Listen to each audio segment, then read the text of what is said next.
우리 말씀 같이 봅시다. 요한계시록 4장 말씀 저희가 지난주부터 살펴보고 있는데요. 4장 말씀 다시 한번 읽겠습니다. 1절부터 11절까지 4장 말씀 한 목소리로 같이 봉독하겠습니다. 시작. 이일 후에 내가 보니 하늘에 열린 문이 있는데 내가 들은 바 처음에 내게 말하던 나팔소리 같은 그 음성이 이리로 올라오라. 이후에 마땅히 일어날 일들을 내가 내게 보이리라 하시더라. 내가 곧 성령에 감동되었더니 보라, 하늘에 보좌를 베풀었고 그 보좌 위에 앉으신 이가 있는데 앉으신 이의 모양이 벽옥과 홍보석 같고 또 무지개가 있어 보좌에 둘렀는데 그 모양이 녹보석 같더라. 또 보좌에 둘려 24보좌들이 있고 그 보좌들 위에 24장로들이 흰 옷을 입고 머리에 금관을 쓰고 앉았더라. 보좌로부터 번개와 음성과 우레소리가 나고 보좌 앞에 켠 등불 7이 있으니 이는 하나님의 7영이라. 보좌 앞에 수정과 같은 유리바다가 있고 보좌 가운데와 보좌 주위에 4생물이 있는데 앞뒤에 눈들이 가득하더라. 그 첫째 생물은 사자 같고 그 둘째 생물은 송아지 같고 그 셋째 생물은 얼굴이 사람 같고 그 넷째 생물은 날아가는 독수리 같은데 4생물은 각각 6날개를 가졌고 그 안과 주위에는 눈들이 가득하더라. 그들이 밤낮 쉬지 않고 이르기를 거룩하다 거룩하다 거룩하다 주 하나님 그 전능하신 이여 전에도 계셨고 이제도 계시고 장차 오실 이시라 하고 그 생물들이 보좌에 앉으사 세세토록 살아계시는 이에게 영광과 존귀와 감사를 돌릴 때 24장로들이 보좌에 앉으신 이 앞에 엎드려 세세토록 살아계시는 이에게 경배하고 자기의 관을 보좌 앞에 들이며 이르되 우리 주 하나님이여 영광과 존귀와 권능을 받으시는 것이 합당하오니 주께서 만물을 지으신지라 만물이 주의 뜻대로 있었고 또 지으심을 받았나이다 하더라. 아멘. 요한계시록 4장은 하늘의 현실에 대한 계시입니다. 요한이 열린 하늘문을 통하여 하늘 보좌 앞에 나아갑니다. 그리고 그곳에는 하늘의 현실이 펼쳐져 있는데 거기에 영광과 무지개의 빛이 있고 그 가운데 하나님의 보좌가 있습니다. 그리고 그 위에 하나님이 앉아서 통치하시는 모습을 보게 됩니다. 요한이 하늘의 현실을 봤을 때 그곳에는 이 땅의 현실과는 전혀 다른 현실이 있다고 하는 것을 보게 됩니다. 땅의 현실은 로마의 황제가 모든 것을 다스리는 것 같고 교회는 정말 짐승처럼 그 아래 짓밟히고 핍박 가운데 있는 것 같아 보입니다.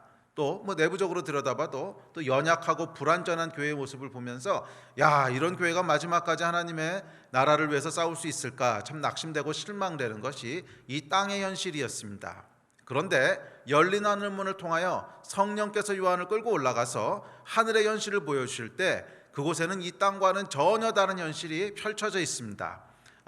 그래서 이 땅에서 볼 때는 로마의 황제가 세상을 다스리는 것 같지만 실제로 세상을 다스리시는 분은 보좌에 앉으신 창조주 하나님이시라고 하는 사실을 보게 됩니다.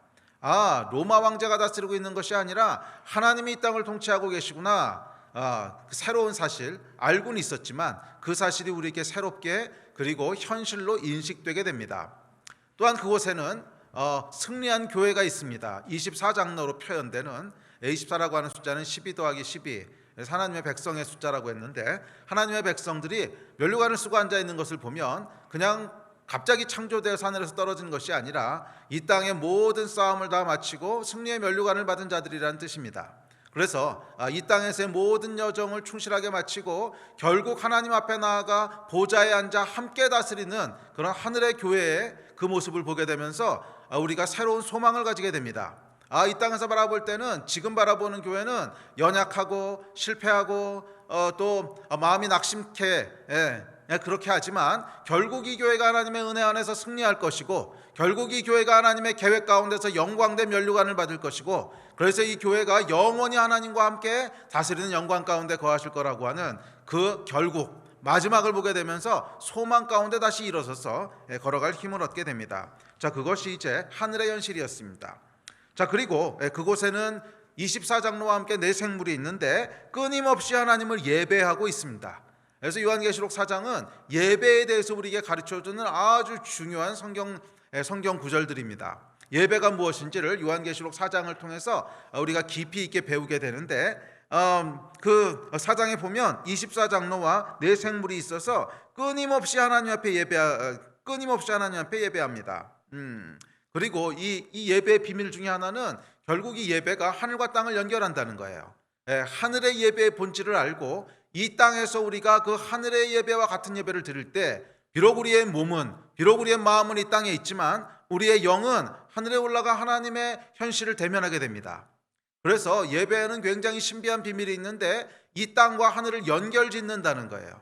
그래서 이 땅에 우리 몸이 있지만 우리의 영이 하나님 앞에 예배하게 되는, 그것이 예배의 비밀인 줄 믿습니다. 예배는 땅과 하늘을 잇는 통로입니다. 그래서 우리 지난주에 예배의 본질에 대해서 살펴봤습니다. 예배의 본질에 대해서 한 두세 가지 얘기했는데, 첫째, 예배는 보는 것이라고 그랬어요. 보는 것에 대한 자연스러운 반응이라고 했습니다. 그래서 4장 8절에 보면 이렇게 얘기하고 있습니다. 시작. 네 생물은 각각 6날개를 가졌고 그 안과 주위에는 눈들이 가득하더라. 그들이 밤낮 쉬지 않고 이르기를 거룩하다 거룩하다 거룩하다 주 하나님 그 전능하신 이여, 전에도 계셨고 이제도 계시고 장차 오실 이시라 하고. 자, 여기 보면 눈이 가득한 네 생물이 등장하는데, 눈이 가득하다고 하는 것은 본다는 뜻이지요. 그래서 하나님의 현실을 봤을 때 거기에 대한 자연스러운 반응이 나오게 됩니다. 자, 예배는 그래서 우리 안에서 이렇게 쥐어 짜내는 것이 아니고 우리 안에서 만들어내는 것이 아니에요. 예배는 하나님이 어떤 분이신가를 보는 순간 그냥 나오게 되는 자연스러운, 아니 나올 수밖에 없는 반응을 예배라고 부릅니다. 다시 한번 얘기합니다. 예배는 우리가 의지적으로 만들어내는 것이 아니라 예배는 하나님이 어떤 분이신지 하늘의 현실을 딱 봤을 때 그것에 의해서 자동스럽게 자연스럽게 나오게 되는 반응이라는 거예요. 마치 우리가 아주 멋있는 산, 정말 평생 처음 보는 아름다운 광경을 봤을 때 우와, 어떻게 이런 아름다움이 있지? 이런 탄성이 그냥 자연스럽게 나오듯이 하나님을 바라보는 순간 와, 거룩하다 거룩하다 거룩하다 이 말이 나올 수밖에 없다는 거예요. 거룩하다고 하는 것은 우리와 구별됐다, 다르다 이런 뜻입니다. 하나님을 보는 순간 와, 우리와는 전혀 다르신 존재네. 우리와는 너무나 본질 자체가 다르시네. 우리는 타락했고 우리는 연약하고 우리는 불완전한데 하나님을 보는 순간 죄도 없으시고 회전하는 그림자도 없으시고 완전하시고, 와, 영광 가운데 계신 분을 보니까 너무 우리와 다르신 분인 거예요. 우리가 뭐가 다르시지? 연구하는 것이 아니라 그냥 하나님을 내면하는 순간 거룩하다 거룩하다 거룩하다 이 고백이 나올 수밖에 없다는 거예요. 그래서 예배는 살아계신 하나님을 대면하는 순간 나오게 되는 반응입니다. 자, 그리고 그 일을 행하시는 분이 누구냐면 성령님이시라는 거예요. 그래서 성령께서 우리의 영의 눈을 여셔서, 비록 우리의 몸은 여기 있지만 영의 눈을 여시는데, 성령께서 영의 문을 여실 때 그동안은 육체의 눈으로만 계속 바라보고 있던 우리의 한계를 뛰어넘어서 비로소 영의 눈으로 하나님을 보기 시작하는 거예요. 그래서 예배의 주체는 성령님이세요. 성령께서 우리의 영을 깨우시고 성령께서 우리의 영의 눈을 여실 때 비로소 육체로 보던 것의 한계를 뛰어넘어서 영원한 하나님, 보좌 가운데 계신 분, 그분을 우리의 영이 인식하기 시작하고 대면하기 시작합니다. 그럴 때 비로소 예배가 나오기 시작하는 거예요. 그래서 여러분, 성령 안에서 드리는 예배를 사모하십시오. 아니, 사실은 그게 예배예요. 성령 안에서 드리는 예배가 따로 있고 성령 밖에서 드리는 예배가 따로 있는 것이 아니라, 사실은 예배는 성령 안에 들어가야만 드릴 수 있는 거예요. 성령께서 우리를 하늘의 현실로 인도하시기를 다시 한번 간절히 소원합니다. 그래서 거룩하다 거룩하다 거룩하다 전능하시니요.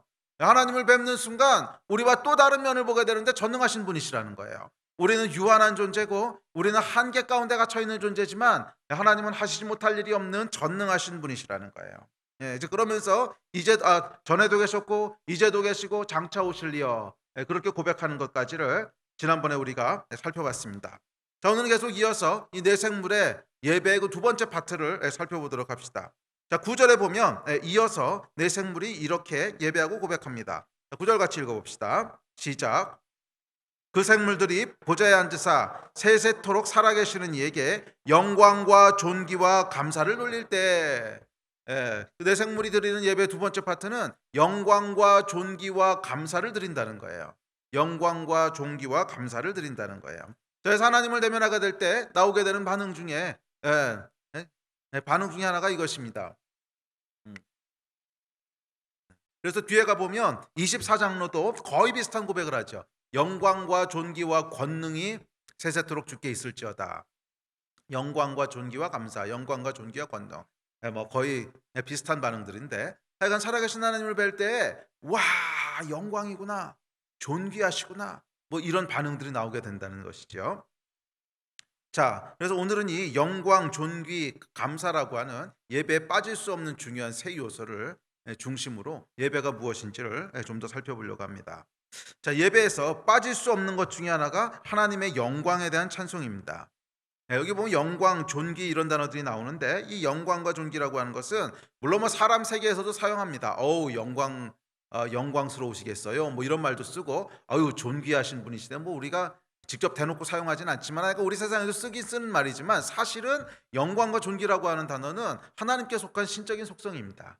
그것이 그냥 우리에게 좀 투영돼서 그냥 그 비슷한 짝퉁들을 우리가 그냥 영광스럽다, 존귀하다 이렇게 부르는 것이지, 사실은 영광과 존귀라고 하는 단어는 누구에게만 사용할 수 있는 거예요? 하나님에게만 사용할 수 있는 단어예요. 영광, 존귀 또는 영원, 전능 이런 단어들은 하나님께만 속한 속성입니다. 그래서 이 하나님께 속한 속성은 뭐 정확하게 이렇게 나눠지진 않지만, 그래도 대략 한 두 부류로 나눠지는데, 한 부류는 우리가 추측할 수 있는 부류가 있고요, 한 부류는 추측할 수 없는 부류가 있어요. 무슨 말이냐면, 영원이라고 하는 것은 우리가 추측할 수 있을까요, 없을까요? 추측할 수가 없어요. 그건 우리가 한 번도 경험해 본 적이 없는 거기 때문에, 뭐 영원이라고 하는 걸 경험해 본 적이 있습니까? 아무도 없잖아요. 그래서 하나님은 영원하신 분이십니다. 그럼 영원히 하나님의 속성이긴 하지만, 우리가 그것은 전혀 어떤 것인지 추측할 수도 없고 인식할 수도 없고, 그런 정말 하나님께만 속한 속성이 있어요. 반면 어떤 속성들은 그래도 우리가 비슷하게 추측할 수 있는 것들이 있어요. 이제 그런 것 중에 하나가, 하나님은 사랑이시라, 또 하나님은 자비하시고 인자하시고 인애하시고, 이제 그런 속성들, 자비하시고 그런 속성들은 비록 하나님께 속한 속성이지만, 우리도 조금 짝퉁의 맛은 본 적이 있어요. 짝퉁 비슷한 거 맛은 본 적이 있기 때문에, 그래도 사랑이라고 하는 것은 이런 속성이신데 여기서 훨씬 더 초월적이고 완전하신 것이겠구나, 이렇게 추측 가능한 것들이 있죠. 그래서 하나님의 속성을 이렇게 딱 칼로 무자르듯이 나눠지진 않지만, 그래도 보면 대충 이런 걸 거야 라고 이렇게 감을 잡을 수 있는 게 있는가 하면, 전혀 감을 잡을 수 없는 것들이 있어요. 저는 그런 것 중에 하나가 영광이라고 생각을 합니다. 영광이라고 얘기를 하면 이건 감을 잡을 수가 없어요. 왜? 실제로 우리는 영광된 걸 본 적이 없어요. 영광이 뭔지를 한 번도 본 적이 없고, 영광이 뭔지를 한 번도 내가 소유해 본 적도 없고, 그래서 영광과 존귀도 좀 비슷한데, 영광, 존귀 이런 단어들은 어떻게 그게 어떤 것이고 어떻게 묘사되는 건지에 대한 것을 전혀 이렇게 예측이 안 되는 단어들이에요.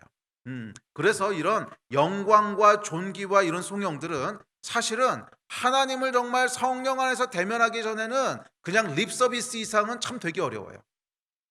그래서 여러분, 우리가 정말 예배를 드릴 때 성령 안에서 깊게 예배 드리기 전에는 이런 송영들 있죠. 뭐 영광과 존귀와 뭐 이런 송영들, 그거에 참 우리가 깊게 몰입하기가 참 어려워요. 혼으로 드리는 예배에서는요, 이런 예배들은 되게 지루하고 뭔지도 모르겠고, 이게 참 감을 잡기 어려워요.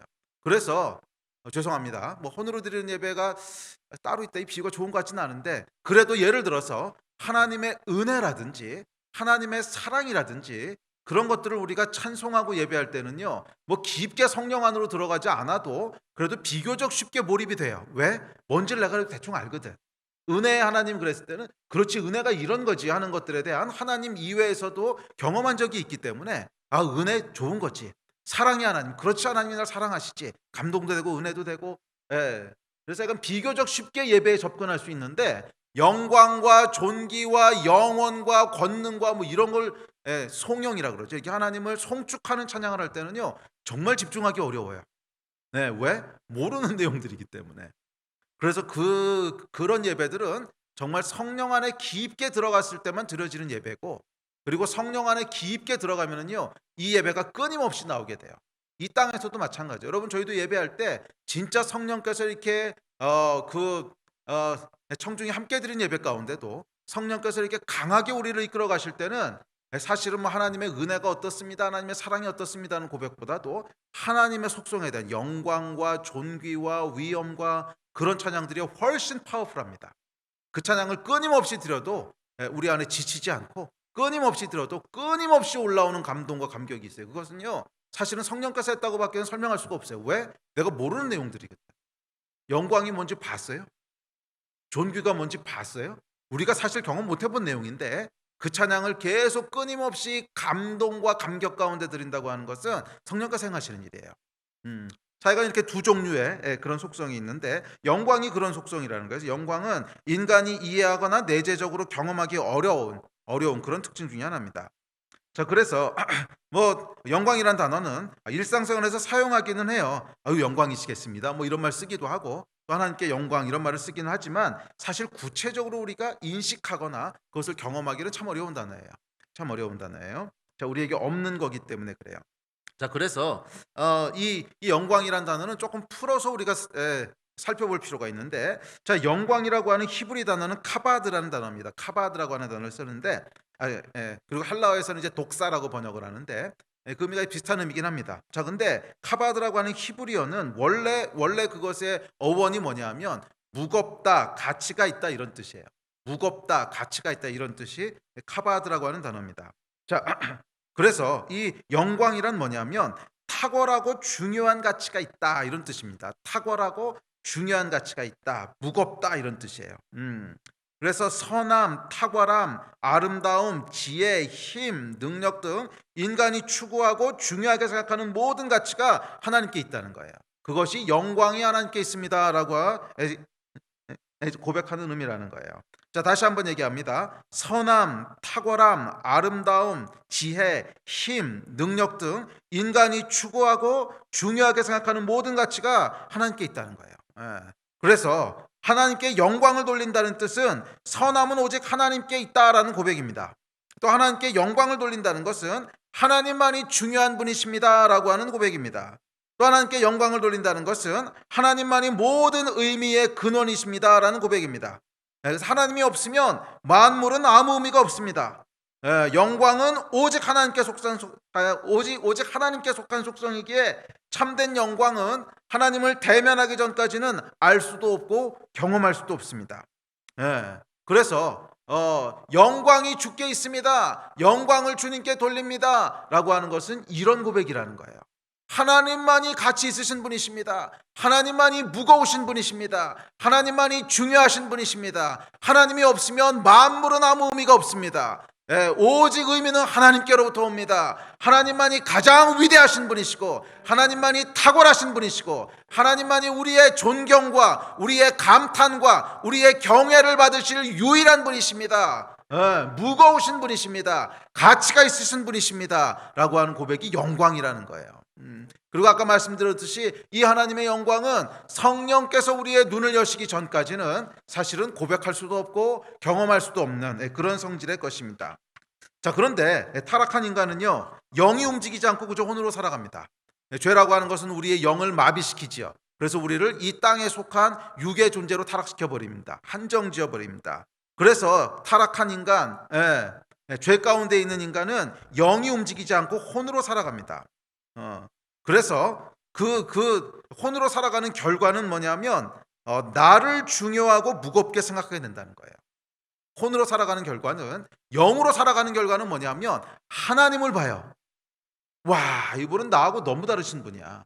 그래서 무거운 분은 하나님이야. 나는 하나님의 무게에 비하면 깃털도 안 돼. 중요한 분은 하나님이야. 나는 하나님 앞에 있으면 있어도 되고 없어도 되는 아무것도 아니야. 영의 눈으로 바라보면요, 이 고백이 나오지 않을 수가 없어요. 그래서 우리 믿음의 선배들이 진짜 성령 안에서 하나님의 임재를 경험하게 되면 오호라, 나는 죽게 되었도다 이렇게 고백했잖아요. 또 우리 믿음의 선배들은 나는 벌레 같은 존재라 이렇게 고백을 했어요. 왜냐하면 이 하나님의 정말 태양 같은 빛을 보고 직시하고 나서 보니까 나는요 그냥 뭐 촛불, 반딧불 그것도 안 되는 거야. 태양 앞에서 그냥 아무 존재도 아닌 거예요. 그게 그냥 심플리 보이는 거예요. 그래서 영의 눈으로 그 주의 보좌를 바라보게 되는 자는 결국 하나님의 영광을 구하게 됩니다. 뭐 그럴 수밖에 없어요. 그런데 이 영의 눈이 가려버렸어요. 영의 눈이 전혀 작동하지 않아. 그래서 혼의 눈으로 바라보면요, 끊임없이 뭐가 보이냐면 내가 보여요. 예. 예? 끊임없이 내가 보이고, 내가 중요하게 생각되고, 내가 무겁게 생각됩니다. 내가 무거움이고 내가 가치입니다. 잘 생각해 보세요. 무엇에 무게를 둡니까? 나에게 무게를 두죠. 예. 혼으로 살아가는 모든 사람들의 공통점은 뭐냐면 나에게 무게를 두는 거예요. 당신에게 무게 있는 일은 뭡니까? 즉 중요한 일은 뭡니까? 당연히 나에게 관련된 일이지. 예? 예. 내 일은 무겁고 중요하지만 다른 사람의 일은 가볍고 대수롭지 않게 생각합니다. 또한 무엇이 가치 있는 일입니까? 나에게 의미가 있고 유익하면 가치 있는 것이고 나에게 의미나 유익이 없으면 가치 없는 일입니다. 그게 여러분 혼으로 살아가는 사람들의 공통적인 모습이에요. 그래서 하나님의 영광이 아니라 나의 영광을 취하며 산다는 거예요. 자기의 영광을 생각하며 산다는 거예요. 카바드, 영광, 무거움과 가치가 하나님께 있지 않고 나에게 있다는 거예요. 그래서 요한복음은 이런 인간에 대해서 자기 영광만 구한다고 얘기합니다. 요한복음 같이 읽어봅시다. 시작. 스스로 말하는 자는 자기 영광만 구하되 보내신 이의 영광을 구하는 자는 참되니 그 속에 불의가 없느니라. 스스로 말하는 자, 이게 타락한 인간에 대한 얘기인데, 타락한 인간은요 자기 영광만 구한다는 거예요. 모든 중심이 자기에게 있다는 거예요. 모든 무게 중심이 자기에게 있다는 거예요. 더욱이 포스트 모더니즘 사회가 되면서 이 현상은 더욱 두드러지게 나타납니다. 무엇이 선입니까? 나를 즐겁게 하는 게 선입니다. 무엇이 진리입니까? 나에게 이익이 되는 것이 진리입니다. 뭐 절대 진리, 절대 기준 이런 건 다 잃어버렸어요. 포스트 모더니즘이 되면서 그것이 더욱더 이렇게 극명하게 드러나기 시작합니다. 뭐 절대자의 영광 이런 거 신경 쓰지 않습니다. 그 이유가 뭡니까? 우리의 영이 죽어 있기 때문에 그래요. 하나님을 보지 못하기 때문에 그래요. 인간은 여러분 영으로 보지 않으면, 그래서 비교할 수 없는 하나님의 영광을 인식하지 않으면 어쩔 수 없이 자기 영광을 추구하면서 살 수밖에 없는 존재라는 것이 성경의 선포입니다. 자, 성령께서 우리의 눈을 여실 때, 그래서 비로소 하나님의 영광을 볼 때 우리는 전혀 다른 영광을 고백하게 되고 나 중심으로 살아가는 이 타락한 삶에서 비로소 벗어나게 됩니다. 그래서 여러분, 자기를 부인하고 하나님 중심으로 살아가자고 하는 것은 우리의 힘과 노력으로 그렇게 하자는 얘기가 아니에요. 우리의 힘과 노력으로 나 중심에서 벗어나서 하나님 중심으로 살아가려고 노력할 때는요, 그것은 율법이고 고통이고 힘든 일이에요. 그런데 우리가 하나님을 예배하게 될 때, 예배가 뭐예요? 영의 눈을 열어서 하나님을 보게 될 때, 그때는 나의 영광과는 도무지 비교할 수 없고 나의 영광과는 뭐 같이 놓는다는 것 자체가 말이 안 되는 그 절대적이고 압도적인 하나님의 영광을 목격하게 되면, 그러면 나 중심의 삶에서는요 그냥 벗어나게 돼요. 이거는 그냥 벗어나지 않는 게 말이 안 돼요. 왜? 압도적인 하나님의 영광을 보는 순간 태양 앞에 서 있는 촛불 같은 존재거든.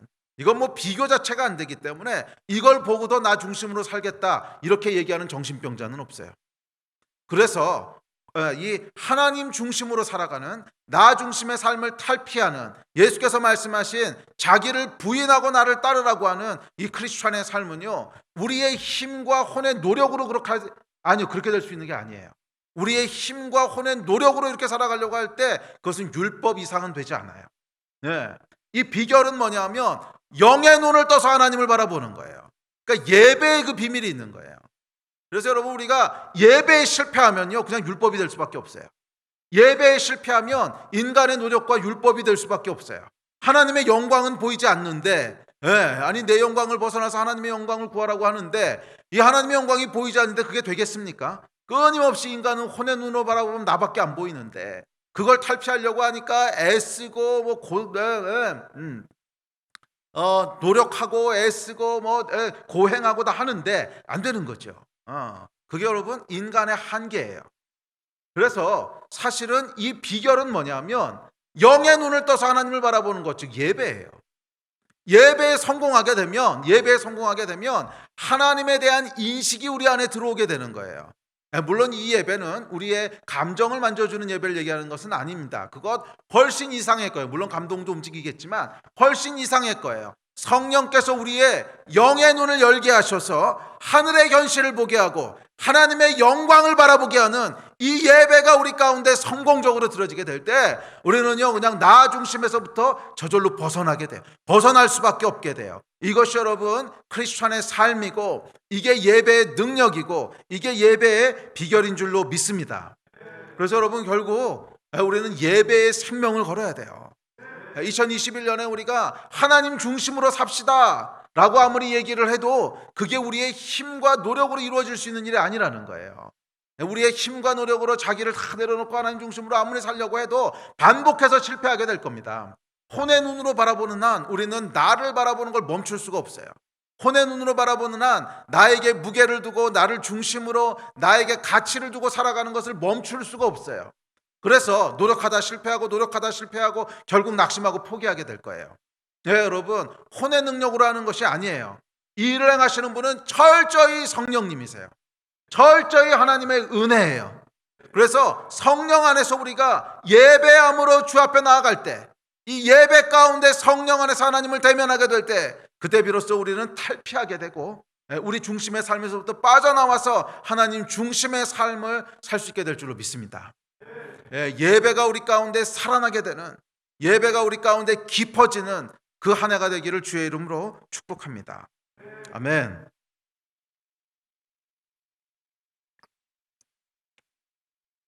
자, 두 번째 살펴볼 단어는 존귀입니다.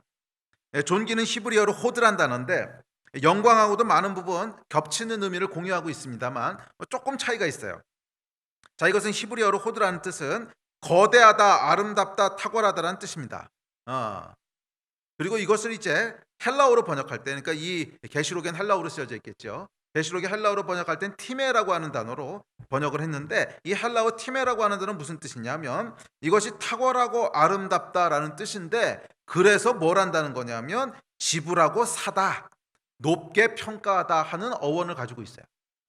그러니까 이게 정말 존귀하다. 그 얘기는 뭐냐면 이게 본질적으로 또 평가해보고 분석해보니까 굉장히 소중하고 중요한 거라는 거야. 그래서 대가를 지불하고 내가 산다는 거예요. 그래서 티메라고 하는 단어는 지불하는 가격도 티메라고 부른대요. 헬라어로는. 그러니까 존귀하다라고 하는 것은 이것이 아주 소중하고 탁월하고 아름답고 정말 가치 있는 것이라서 내가 대가를 지불하고 그것을 소유하고 사겠다. 살 의향이 있다. 그런 것을 존귀하다라고 부른다는 거예요. 존귀한 것이 그런 것입니다. 그래서 대가를 지불하고 나서도 얻고 싶고 그렇게 되고 싶고 뭐 그런 것이 존귀입니다. 자, 존귀란 그래서 하나님의 존재 자체를 일컫는 표현입니다. 하나님은 이 세상 무엇과도 비교할 수 없으신 분이세요. 가장 높으시고 가장 위대하시고 가장 아름다우시고 가장 강하시고 가장 명예로우시고 가장 가치 있는 분이세요. 하나님은 최고의 가치이십니다. 하나님이 가장 중요하시고 또 하나님이 가장 위대하십니다. 그래서 내가 무엇을 지불하고도 살 만큼 그렇게 가치 있는 분이세요.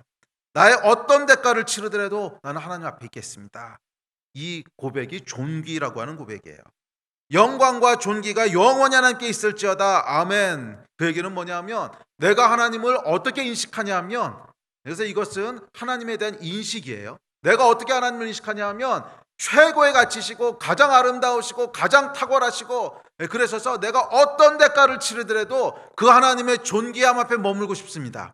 내가 어떤 대가를 치르더라도 그 하나님의 존귀하심 가운데 나도 들어가고 싶습니다 하는 것이 존귀를 돌린다는 의미라는 거예요. 자, 그래서 하나님께서는 인간 안에 어떤 마음을 집어넣으셨냐면 나도 존귀한 자가 되고 싶다라고 하는 갈망을요 창조 때부터 집어넣으셨어요. 그래서 하나님을 뵐 때 그래서 인간이 하나님을 이렇게 볼 때 그 존귀함이 보이기 시작하면 와 나도 저렇게 되고 싶어 그 마음을 집어넣어 놓으신 거예요. 그래서 여러분 어린아이들이 자라나면서 엄마 아빠를 보면서 뭐라고 생각해요? 나도 이 다음에 크면 엄마처럼 될래, 나도 이 다음에 크면 아빠처럼 될래, 이렇게 자연스럽게 얘기하죠. 그게 뭐냐면 인간을 그렇게 지으신 거예요.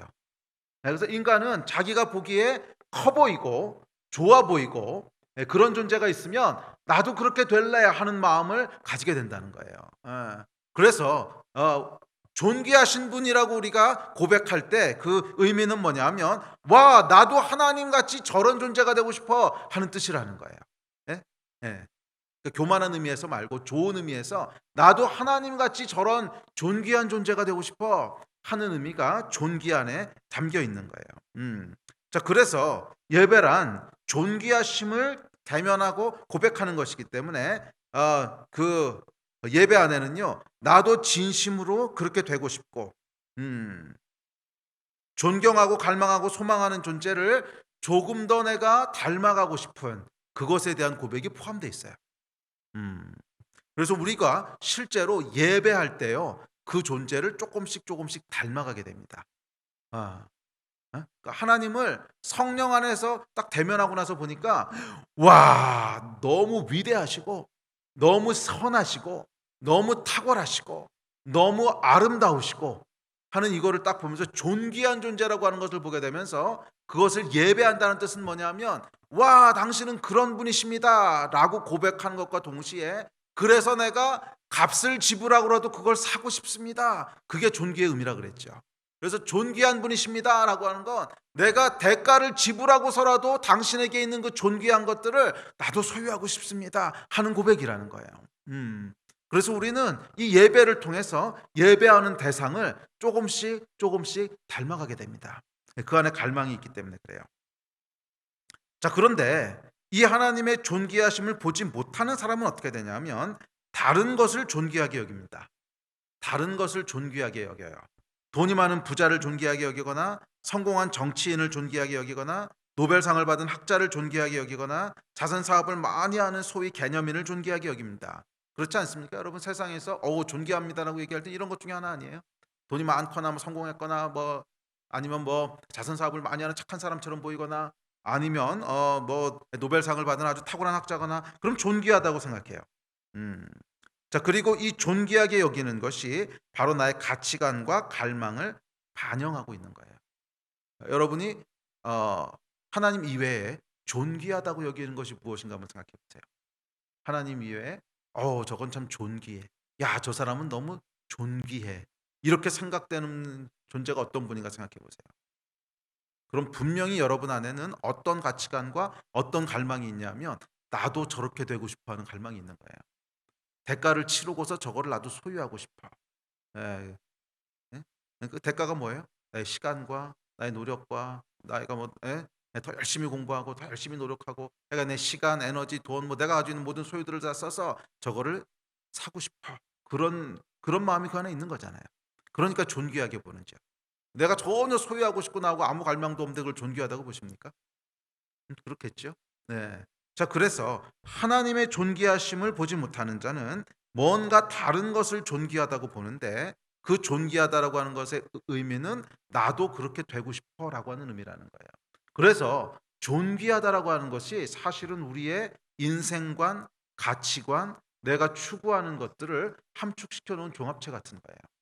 무엇을 존귀하다고 느끼고 무엇을 존귀하다고 보는가? 예, 그것에 의해서 내 인생관, 가치관 뭐 그런 것들이 다 그 안에 함축되어 있는 거죠. 음. 자, 그리고 그렇게 존귀하게 만들어주는 어떤 대상을 성경은 우상이라고 부르는 거예요. 우상. 그래서 이 우상이냐 하나님이냐는 건 결국 예배의 문제잖아요. 우상을 예배하느냐 아니면 하나님을 예배하느냐. 즉 네가 무엇을 존귀하게 보느냐 하는 그 문제라는 거예요. 예. 예? 성공한 부자를 존귀하다고 생각하는 사람은 돈이 우상이 되는 거고요.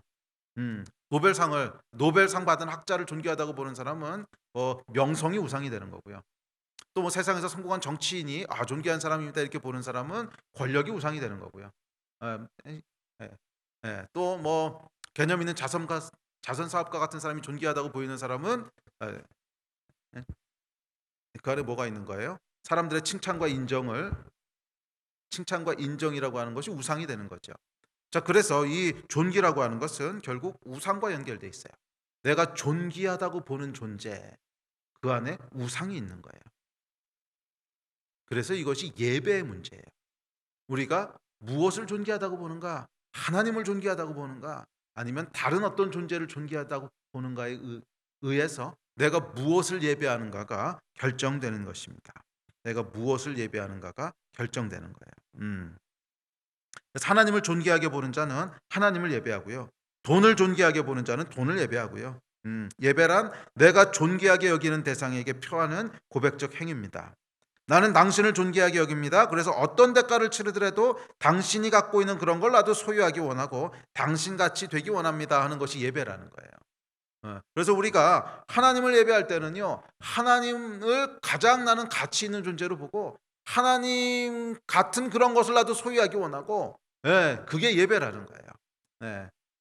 그 교만한 의미에서 뭐 신처럼 되겠다는 것이 아니라 하나님 안에 있는 그 속성들, 사랑과 은혜와 자비와 공의와 예수 그리스도를 닮아가고 싶은 마음, 그 마음들이 사실은 존귀라는 거죠. 자, 그리고 성경은 우상을 예배하지 말라고 얘기합니다. 성경 같이 한 구절 보죠. 시작. 너희는 헛된 것들에게로 향하지 말며 너희를 위하여 신상들을 부어 만들지 말라. 나는 너희의 하나님 여호와니라. 자, 우상을 만들지 말라 그러는데 왜냐하면 헛된 것이라는 거예요. 헛된 것이라는 거예요. 음, 그 얘기는 뭐냐면 우상은 우리를 존귀한 자로 만들어주지 않는다는 거예요. 존귀한 자로 만드는 데 있어서 헛된 자라는 거예요. 자, 그렇다면 무엇이 우리를 존귀한 자로 만들어줍니까? 성경이 이렇게 얘기합니다. 시작. 사람이 무엇이기에 주께서 그를 생각하시며 인자가 무엇이기에 주께서 그를 돌보시나이까? 그를 하나님보다 조금 못하게 하시고 영화와 존귀로 감을 씌우셨나이다. 땅에 있는 성도들은 존귀한 자들이니 나의 모든 즐거움이 그들에게 있도다. 다른 신에게 예물을 드리는 자는 괴로움이 더할 것이라. 나는 그들이 드리는 피의 전체를 드리지 아니하며 내 입술로 그 이름도 부르지 아니하리로다. 자, 오직 하나님만이 우리를 존귀한 자로 만드신다는 거예요. 돈이 우리를 존귀한 자로 만들지 않고요. 세상의 명성이 우리를 존귀한 자로 만들지 않고 다 헛된 거라는 거야. 세상 우상은 다 헛된 거라는 거예요. 우리를 존귀하게 만들지 않는다는 거예요. 우리를 존귀하게 만드시는 분은 딱 한 분이신데 하나님이시라는 거예요. 하나님만이 우리를 하나님보다 조금 못하게 하시고 영화와 존귀에 관을 씌워주시는 분이시라는 거예요. 성도들은 존귀한 자들이라는 거예요. 오직 성도들만 존귀한 자들이라는 거예요. 그러면 여러분 하나님만 예배하십시오. 그래야 우리가 존귀한 자가 될 수 있습니다.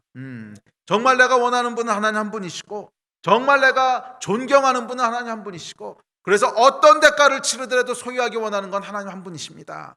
이 고백이 있을 때 우리가 존귀한 자들이 된다는 거예요. 아멘. 존귀한 자들이 되신 여러분 되시기를 바랍니다. 그래서 성경은 또 이렇게 얘기합니다. 자, 우리 다음 구절 시작. 천국은 마치 밭에 감추인 보화와 같으니 사람이 이를 발견한 후 숨겨두고 기뻐하며 돌아가서 자기의 소유를 다 팔아 그 밭을 사느니라. 또 천국은 마치 좋은 진주를 구하는 장사와 같으니 극히 값진 진주 하나를 발견하며 가서 자기의 소유를 다 팔아 그 진주를 사느니라. 이게 하나님에 대한 얘기예요. 하나님이 존귀하신 분이신 것을 보는 자, 와, 하나님이 저런 가치가 있으신 분이시구나, 그걸 보는 자는 자기의 모든 소유를 다 팔아서 산다는 거예요. 그게 존귀의 의미예요. 내 모든 소유를 다 팔아서 살 만큼 저분은 크고 아름답고 탁월하신 분이시다. 이게 존귀예요. 그러면 우리가 예배 때 하나님은 존귀하신 분이십니다. 영광과 존귀가 하나님께 영원히 있습니다 라고 하는 성령 안에서의 고백은 이 의미예요. 내가 모든 소유를 팔아서 진주를 삽니다. 내가 모든 소유를 팔아서 밭을 삽니다 하는 그 의미가 존귀에 대한 고백이에요. 그리고 그렇게 하나님을 존귀하게 바라보는 자들을 하나님께서 존귀하게 만드시는 줄 믿습니다. 자, 마지막 세 번째 반응이 있는데 세 번째 반응은 감사입니다. 이 감사는요, 영광과 존귀와는 조금 다른 고백인데 그것은 하나님 자신에 대한 고백이 아니라 하나님이 행하신 일에 대한 고백이에요. 하나님 자신의 어떤 내재된 속성을 보고 나오는 반응이 아니라 하나님이 행하신 일을 보고 나오는 반응이 이제 감사인데, 자, 감사에 대해서 알아보기 전에 성령께서 하시는 일을 먼저 살펴봅시다. 자, 하나님을 대면할 때 우리는 먼저 그분의 존재 자체에 대한 놀람과 경외의 탄성이 나오게 됩니다. 영광과 존귀와 힘과 위엄이 당신께 영원히 있습니다. 그분의 존재 자체가 예배의 이유고 예배의 내용입니다. 자, 그래서 우리가 예배에 깊게 들어가게 되면 뭐 개인적인 기도를 하든 아니면 함께 모여서 예배하든 하여간 예배에 깊게 들어가게 되고 성령이 강하고 깊게 임재하시게 되면 우리의 예배의 대부분은 뭐에 대한 고백이 나와요? 하나님의 어떠하심에 대한 고백이 나와요. 그래서 저는 이 성령의 임재 가운데 들어갔을 때는 끊임없이 예배하는 노래들을 하고 싶어져요. 끊임없이 예배하는. 그래서 물론 뭐 하나님의 은혜가 감사합니다, 하나님의 사랑이 감사합니다 이런 반응도 나오긴 하는데 그것보다는 더 깊게 들어가잖아요. 그러면 1차적으로 나오게 되는 반응은 뭐냐면 하나님에 대한 어떤 그러니까 그야말로 하나님의 어떠하심에 대한 반응이에요. 뭐 크시고 위대하시고 비교할 수 없으시고 그런 송영들이 계속 나오게 돼요. 자, 그것이 성령의 깊은 임재 가운데 드려지게 되는 그 예, 예, 그런 예배입니다. 자, 성령께서 우리의 영을 점점 깨우셔서 우리의 영이 점점 하나님의 실존을 명확하게 보기 시작하면 이런 반응들이 나온다는 거예요. 자, 그런데 이 성령께서 우리의 영을 깨우셔서 하나님의 실존을 대면하게 된다 하는 이 말은요, 사실은 OX 문제는 아니에요. 지금 성령께서 영을 깨우셨다, 안 깨우셨다 이런 문제가 아니라 점진적인 거예요. 점진적인 거. 자, 그 얘기는 뭐냐면 그러니까 설명을 어떻게 할까? 오늘 예배는 성령께서 내 영을 완전히 깨우셨어. 오늘 예배는 성령 안에서 드린 예배 실패했어. 이렇게 OX로 갈라지는 게 아니라 우리를 더 깊게 들어가면 깊게 들어갈수록 더 명확하게 하나님을 보게 하시는 거예요. 이해가 되세요? 그래서 성령 안에서 드리는 예배라고 하는 것은 굉장히 점진적인 것입니다. 그래서 많은 사람들이 표현할 때 성령의 깊은 임재 가운데 들어갔다고도 얘기하고 어떨 때는 성령의 임재가 좀 얕았어 뭐 이렇게 표현한다기보다 약간 설명하게 되는. 그래서 뭐 찬송가 가운데도 그 깊은 바다로 들어가라는 찬송가 있죠. 그러니까 얕은 물에서 놀지 말고 깊은 바다로 가라고. 이제 그게 다 이 성령님에 대한 그 경험들을 이제 찬양한 거라고 난 믿는데, 그래서 어떨 때는 그 성령의 임재가 없는 건 아니에요. 그런데 이게 깊게 못 들어가는 때도 있고, 또 어떨 때는 그것이 더 깊게 들어가는 때도 있고, 또 어떨 때는 아주 깊게 들어가는 때도 있고, 이렇게 점진적인 거라는 거예요. OX 문제가 아니라는 걸 기억하세요. 그래서 성령의 임재가 점점 깊어지고 강해지면 강해질수록 더 명확하게 하나님의 임재를 보게 되는 거예요. 더 명확하게 하나님의 임재를 보게 되는 거예요. 자, 성경에 보면 이렇게 얘기합니다. 고린도후서입니다. 시작. 그러나 언제든지 주께로 돌아가면 그 수건이 벗겨지리라. 주는 영이시니 주의 영이 계신 곳에는 자유가 있느니라. 우리가 다 수건을 벗은 얼굴로 거울을 보는 것 같이 주의 영광을 보매 그와 같은 영상으로 변화하여 영광에서 영광에 이르니 곧 주의 영으로 말미암음이니라. 또 근데 고린도전서입니다. 시작. 우리가 지금은 거울로 보는 것 같이 희미하나 그때에는 얼굴과 얼굴을 대하여 볼 것이요 지금은 내가 부분적으로 하나 그때에는 주께서 나를 아신 것 같이 내가 온전히 알리라. 여기서 거울이라고 하는 것은 그 당시 거울은 유리가 아니고요, 그냥 동판이었습니다. 그러니까 아주 희미하게 보이는 거예요. 또 수건으로 가렸다. 그것도 이게 실루엣이 보이긴 하는데 뭔가 희미하게 보이는 거죠. 그런데 성령께서 우리를 더 깊게 인도하시면 인도하실수록 더 명확하게 보기 시작한다는 거예요. 더 클리어하게 보이기 시작한다는 거예요. 그래서 여러분, 주의 영광을 보는 것은 점진적인 것이라고 하는 걸 기억하시고, 조금 더 깊게 들어가서 우리 육체의 한계를 넘어서서 주의 영이 계신 곳엔 자유함이 있다고 그랬잖아요. 이 자유는 우리의 육체로 말미암아 한계 지어졌던 것을 자유케 하시는 거예요. 그래서 육체로 말미암아 한계 지어졌던 것을 자유케 하셔서 우리가 보지 못하던 영의 세계들을 점점 깊게 보게 하시는, 그게 성령의 역사예요. 그래서 여러분, 예배 때는 우리가 지금까지 드려왔던 예배에 만족하지 마세요. 지금보다 더 깊은 예배를 드릴 수 있어요. 지금까지 우리가 알아왔던 그 하나님께 만족하지 마세요. 더 깊게 하나님을 알아갈 수 있어요. 그 사모함이 있어야 돼요. 그 갈망이 있어야 돼요. 그럴 때 하나님께서 우리의 눈을, 성령께서 더 여셔서 더 깊게 우리를 더 깊게 우리 안에 역사하셔서 하나님의 그 보좌와 하늘의 현실을 더 명확하게 보게 하실 때 우리 안에 영광과 존귀와 위엄에 대한 이 하나님의 속성들이 더 크고 강력하게 우리 안에 인식되는 거예요. 그래서 여러분, 이 예배 가운데 더 깊게 성령께서 역사하시기를 기도하십시오. 더 깊게 하나님께서 우리 안에 더 깊은 곳으로 예배를 인도하시도록, 그래서 하나님을 더 클리어하게 볼 수 있도록 그렇게 기도하고 그렇게 갈망하십시오. 그랬을 때 하나님께서 우리 안에 자유케 하시는, 육체의 한계들을 넘게 하시는 그 역사를 행하실 줄 믿습니다. 자, 마지막 이제 세 번째는 감사예요. 감사. 자, 감사는 아까 얘기했지만 하나님이 행하신 일에 대한 반응입니다. 자, 성령께서 우리를 야, 어, 어, 성령께서 우리를 주님 앞으로 인도할 때 우리가 첫 번째 보게 되는 건 하나님이 어떠하심이고, 두 번째로 보게 되는 것은 하나님이 행하신 일이에요. 그 전까지는 잘 보이지 않습니다. 내 힘으로 인생을 살아온 것 같고 힘들고 어려울 때 하나님은 딴 곳을 보고 계신 것처럼 그렇게 느껴집니다. 그런데 성령께서 우리 영을 자유케 하실 때, 그래서 우리가 육체의 한계의 그 속박에서 자유케 될 때 놀라운 사실이 보이기 시작하는데, 그것은 하나님이 내게 행하신 일이 보이는 거예요. 와, 하나님이 내게 행하신 일이 보이는 거예요. 내 평생 신실하신 주님, 내 평생 선하신 하나님, 선하신 주 내가 찬송하리라. 내가 사망의 음침한 골짜기를 지날 때에도 주께서 나와 함께 계셨고, 내가 광야의 험한 산지를 헤맬 때도 주의 지팡이가 막대기가 나를 인도하셨고, 내가 원수에 둘러싸였을 때도 주여 강하신 팔이 나를 보호하셨고, 내가 감당 못할 슬픔에 잠겼을 때도 주의 선하신 날개가 나를 품으셨습니다. 와, 성령께서 내 눈을 여실 때 하나님이 나에게 행하신 일들이 보이기 시작합니다. 그래서 그 전까지는 원망스러워 보이고, 그 전까지는 막 짜증나고 했던 일들이 성령 안에서 예배할 때 갑자기 다른 뷰로 보이기 시작하는 거야. 와, 이게 하나님이 나를 향한 축복이었구나. 와, 하나님이 이렇게 신실하게 나를 인도해 주셨구나. 와, 내가 원망할 수 있는 일이 하나도 없구나. 내가 하나님 앞에 실망할 수 있는 건덕지가 없구나. 하나님이 완전하고 실수 없으시게 나를 지키고 보호하셨구나. 할렐루야. 거기서부터 감사가 나오게 되는 줄 믿습니다. 우리 예배팀 앞으로 좀 나오십시오. 예, 모든 것이 하나님의 은혜로 보이기 시작합니다. 그 전까지는 전혀 다르게 인식되고 있었던 것들이 하나님의 은혜라고 하는 것이 깨달아지기 시작하고, 완벽한 보호하심과 완벽한 사랑이라고 하는 것을 알게 되고, 그렇죠 여러분, 죽어 마땅한 나를 위해서 아들을 주시고, 영원히 지옥에 갈 수밖에 없는 나를 생명으로 건지시고 존귀한 자로 삼으신 이 하나님의 놀라운 일들이 예배 가운데 보이기 시작하는 거예요. 성령의 인도하심 가운데 예배에 깊게 들어가게 될 때 우리는 끊임없이 감사를 고백하게 되는 줄 믿습니다. 심지어 원망스러웠던 순간조차도 감사로 바뀌고, 야, 그때 그 일이 일어나지 않았다면 내가 어떻게 됐을까? 감사, 또 감사.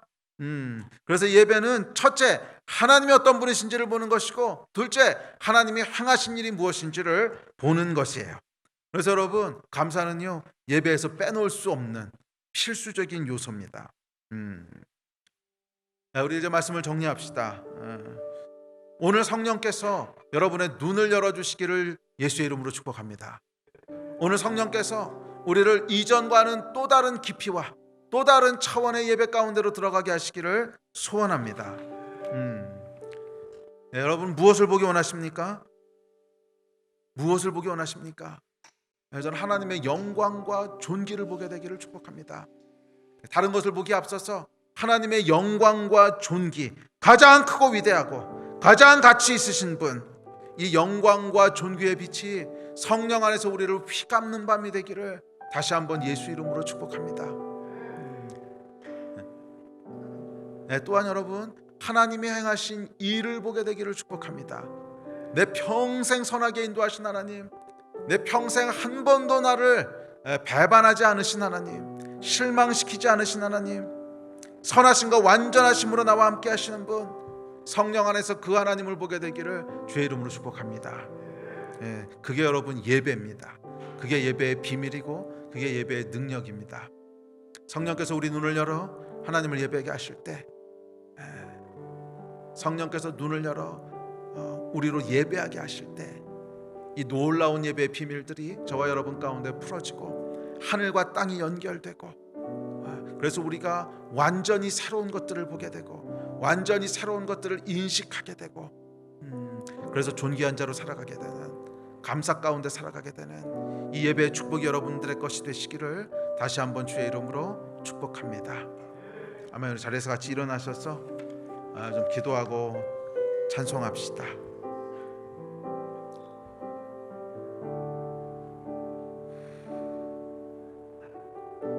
우리 가정에서 예배 드리시는 분들도 우리 자리에서 좀 일어나시고 또 마음을 모으셔서, 주님, 저희가 성령의 임재 가운데로 들어갑니다.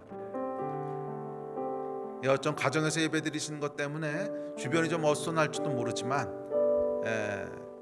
아니요, 하나님께서 도우실 수 있어요. 비록 그 어수선함 가운데서라도 내 안에 깊은 갈망으로 하나님을 기대할 때, 내 안에 깊은 갈망으로 하나님을 예배하기 원할 때, 오늘 성령께서 세상의 모든 시끄러운 소리들을 다 잠잠케 하실 것이고요, 주변의 모든 소요함들을 다 잠잠케 잠재우실 것이고, 오로지 하늘의 영광만을 보게 하실 줄 믿습니다.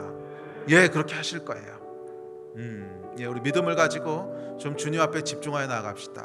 성령님, 이 밤 깊은 예배에 들어가기를 우리가 간절히 갈망합니다. 우리 하늘의 보좌와 하늘의 현실을 대면하게 되기를 간절히 갈망합니다. 우리 하나님의 영광과 존귀를 대면하게 되기를 간절히 소원합니다. 성령이여 역사하셔서 우리의 눈을 열어주십시오. 성령이여 역사하셔서 하늘의 열린 문으로 우리를 데리고 올라가 주십시오. 예, 주님, 이전과는 전혀 다른 예배의 현실을 보게 하여 주십시오. 예, 우리 이 마음 가지고 좀 간절히 주여 세 번 부르짖고 합심해서 기도하겠습니다. 주여.